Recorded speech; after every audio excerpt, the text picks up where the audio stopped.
你从哪里来？What is 道 ？Okay, what is 道 huh? Okay, are you all still good with me? Type yes in the chat box so that I can move on with module 2. Thank you, Darren. Thank you, Mary. So far, it's not bored, huh? It's not dry and bored. I know chapter 1 usually is pretty dry and bored when I talk about background and things like that. Thank you, everyone. If say, so are they the truth? Okay, I'm not saying, okay, they are, whatever I'm saying is by itself the truth. Okay, but don't take it that that's all, because there are more. Okay, there are more. Darren say brain twist. Indeed, 道哦，哪里可以这么容易知道？ You get my point? 道哪里这么容易知道的？ So when people ask question and you reply 知道啦，知道啦，你知道吗？你真的知道吗？ Okay, the 道啊 not everybody can understand the entire 道。So we are only covering just a small portion of 道。Is that okay with you, If? Just a small portion of 道。Darren say truth, yet is it true? Haha. Okay. That's why I say don't believe a thing I say. Okay, where was I? Module 2. Let's move on. Okay, 第一章 let's move on to chapter 1. It started off with this disclaimer called 道可道，非常道。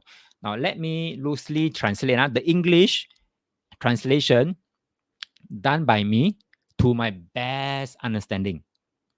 So when you go and buy books on 道德经 English, or you go and search for internet and find that, how come their English translation is different from mine?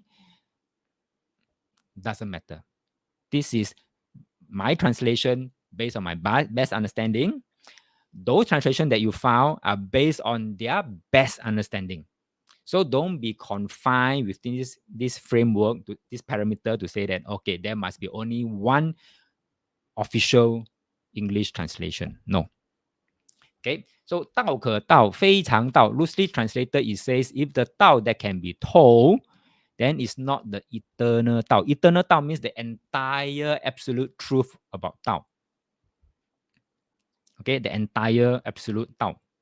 What can be told is only the portion that can be told, that can be understood, that can be told, that can be, seen, touch, feel, apply, and things like that. But there are other portion that is unobservable.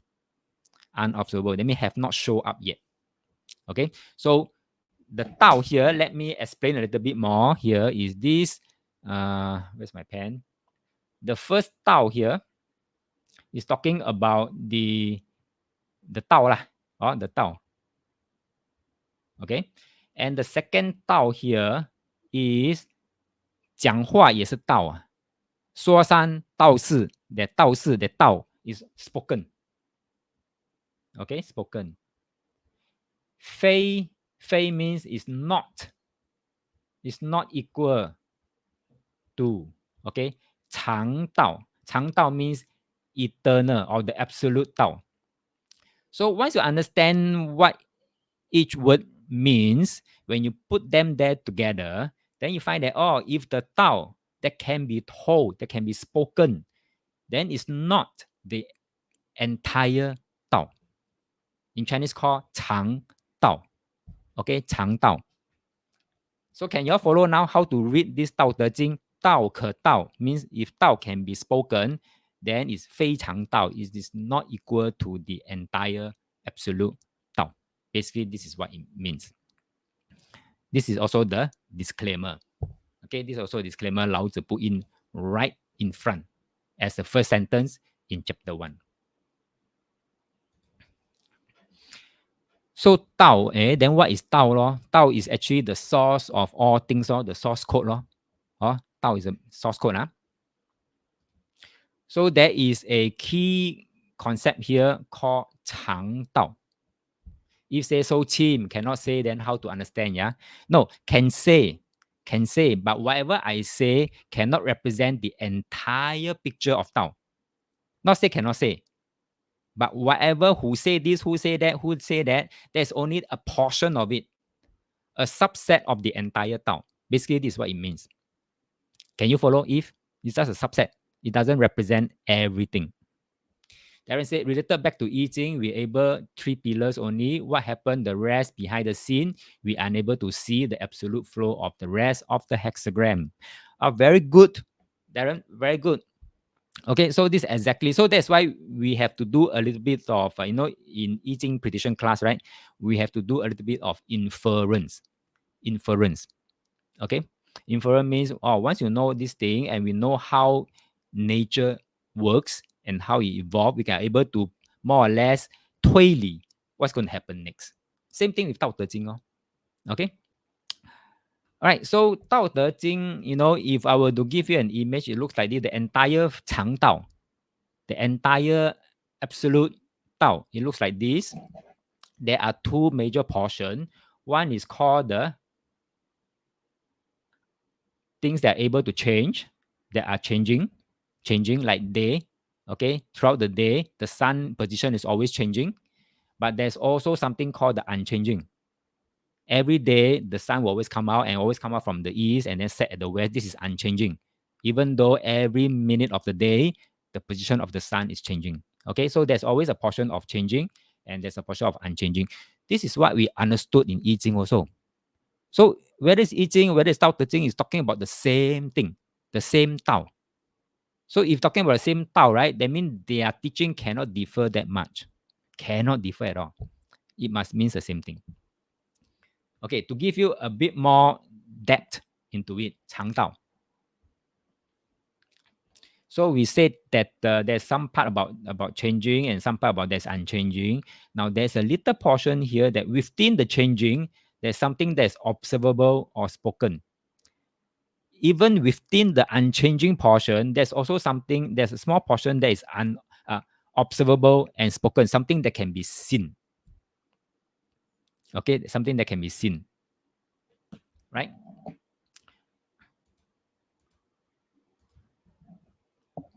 So in I Ching, there's hexagram, right? Hexagram 20 called 关卦. 关卦 basically means, I think for those that attended my AOM, you should understand what 关卦 means. 关卦 basically, that's a quick refresh. In hexagram 关, observing, it says that if you want to understand nature, observe like a child. Observe like a child. It's okay to be ignorant at the beginning. Okay. And then take note that whatever you see, hear, experience, remind yourself you are just going through that experiential through a narrow gap as though you are looking through the door peephole. There's only so much that you can see about Tao. And that much that you can see about Tao, this is the observable portion of Tao. If this is so much that you can hear from me about Tao Te Ching, about Tao, this is just so much. There are many more peripheral that is beyond this peephole scope that is about Tao that I also don't know. Okay, because I don't know what I don't know. So therefore, if I don't know what I don't know, I cannot bring it out into existence to share with you. So this is what it means by 道可道，非常道. Okay. Then basically means, what and where is Tao. So you want to understand and learn Tao and apply Tao, right? So I think basically there are few things that we will be asking ourselves these questions like. Then in that case, what and where is Tao, right? So in the entire 81 chapters, I read through, these are the few chapters, there are more. Okay, but for the purpose of this one, just to bring across a certain message, there are few chapters among the 81 chapters that address this portion about what and where is Tao, the big elephants in the room, what and where is Tao. Okay, like chapter 1, chapter 4, chapter 6, and chapter 25 addresses this elephant in the room. And then we move on to say, okay, so then what is the close relationship between the Tao and our life? Then we can say, okay, let's go into 34, chapter 34 and chapter 42. There are more. I'm just pulling out a few, one or two, just to highlight that there are chapters that address these kind of questions. What is the close relationship between Tao and our life? You can go to 34, we can go to 42, which we will go into these few chapters in later parts. Not today, other workshops. right? Because these are chapter 34 and chapter 42. Today we only cover chapter 1, chapter 2. Very, very, very important chapters. Next, the biggest elephant is okay, so I know where is Tao, I know what is Tao, I know what's the relationship between Tao and our life. Then how can we learn from nature? How can we learn from Tao? Wow, plentiful of chapters. Chapter 2, 7, 8, 10, 25, 39, and many more. Many, many, many more chapters talking about how we can learn from nature. Okay, chapter 2 is what we're going to learn today. So not to worry, at least you have a taste of what chapter 2 is about that talks about how can we learn from nature. So just remember this chart here. It's two part. Okay, changing, unchanging, and then observable and unobservable. I repeat, changing, unchanging, observable and unobservable. Okay, unobservable, you cannot see, you cannot touch, you cannot hear, doesn't mean it's not there. It's not that doesn't mean it's not there. It's just that you don't know what you don't know. That's all. Okay. So we must learn from the unobservable. So I come across these speeches by Xi Jinping, okay, China, Xi Jinping. This was spoken in the 2017. He said, 我们不能吃祖宗饭，断子孙路. I think this is a very meaningful sentence. Right now, if you look around the entire world, okay, international worldwide events, you find that, we are doing this. 我们在吃祖宗饭，我们在断子孙路. Right? You see that the earth is getting more and more uninhabitable. Right? 我们断了子孙路. I think this is something that we shouldn't be doing. Which Tao Te Ching is trying to tell us, learn from nature and then be a responsible ancestor. Okay, be an responsible ancestor so that, our descendant can still enjoy what we have enjoyed before. Darren said, 肠道, we have many thousands of thoughts floating outside of us, only few we can see. Very good. It's the same thing. 大有大的道，小有小的道。Even in our brain, like what Darren said, there's another 道, the observable versus the unobservable.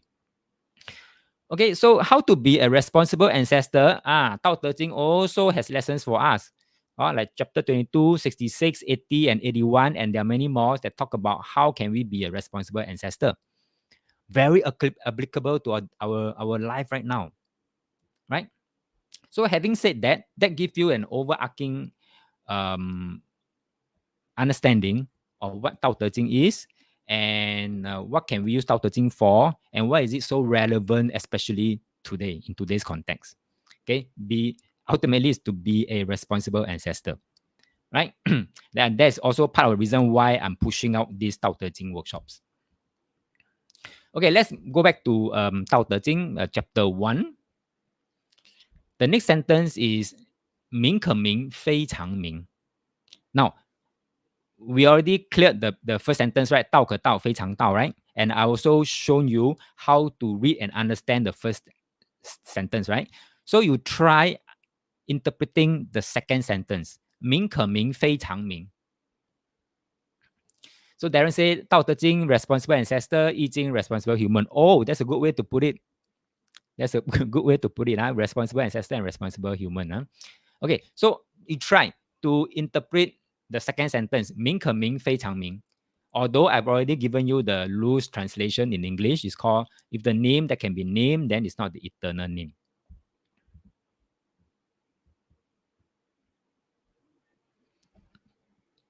Everybody want to try? Doesn't matter right, wrong. Carl say, if someone is called a father, he not only a father. Exactly. Very good point, Carl. Very, very good point. So things that can be named, like what Carl suggested, is if someone is called a father, he's not just only a father. He could be more than a father. At home, yes, father, but he could be a son also. Or he could be someone else in the office, could be a boss, could be just a normal worker, a supporting role worker. So do not be restricted or fall into the trap of self-imposed limitation aka I call it labeling lah, labeling. So in Tao Te Ching concept is called Ming.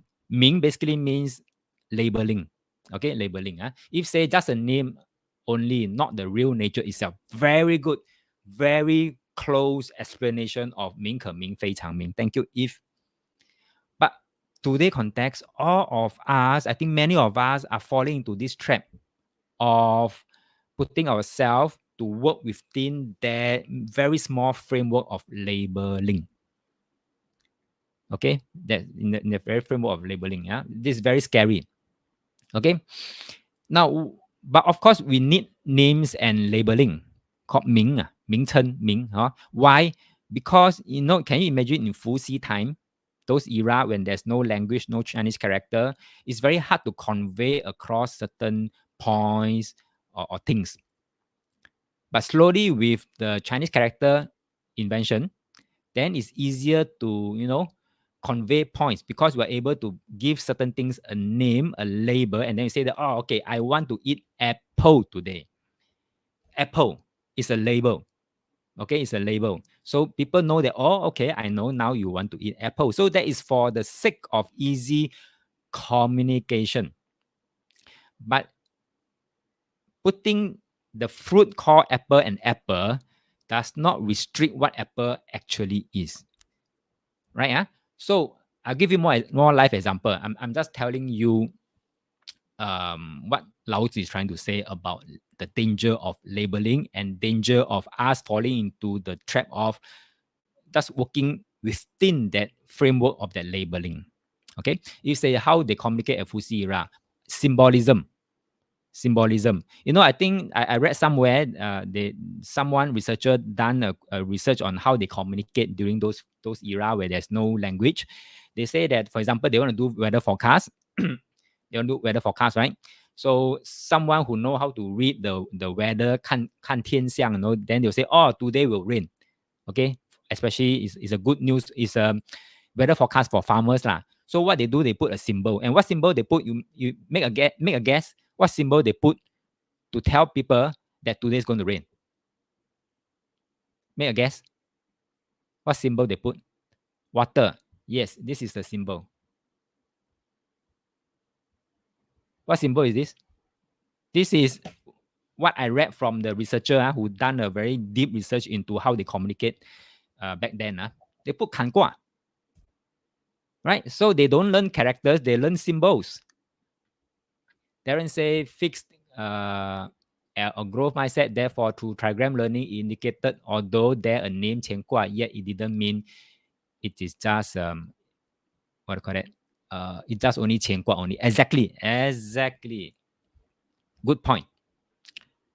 Okay. So can you understand that if last time they put 坎卦, they say that okay, today raining, weather forecast. Now, limits of label. Okay. For example, if someone asks you, hey, how's the mango? And you answer, the mango is very sweet. Now, sweet, this word is a label, right? To describe a taste. It's a label to describe the taste. But when you ask me how's the mango, I say the mango is very sweet. Can you fully comprehend sweetness? You can't. How exactly sweet is this mango? You can't. You only know that, oh, okay, sweet. Sweet is a label. You can't know how sweet it is until you taste it yourself. By then, when you taste it, it could be a different portion of the mango from what I have eaten. And that portion could be less sweet or more sweet. All right. So again, it's just a label. It's just a label to tell you, oh, okay, good enough is sweet. Right? And then when you take over, when you eat that portion and say that, oh, it's so bitter, you can't blame me, one, because I told you to my taste it's called sweet. To your taste is bitter, then how? Who's right, who's wrong? Right? Okay, so yeah, so this is about the limits of label. It cannot fully describe the true nature of that thing that it's describing. So names, labels, or appearances, okay, appearances, according to Lao Tzu, all these are possible trapdoors that is trapping you to have limiting beliefs. Limiting beliefs. For example, you know, when you see your friends posting this kind of pictures, wow, so hip, okay, they are projecting a label to you, a xiang to you. Xiang or label, it means the same thing. A xiang to you, a label to you.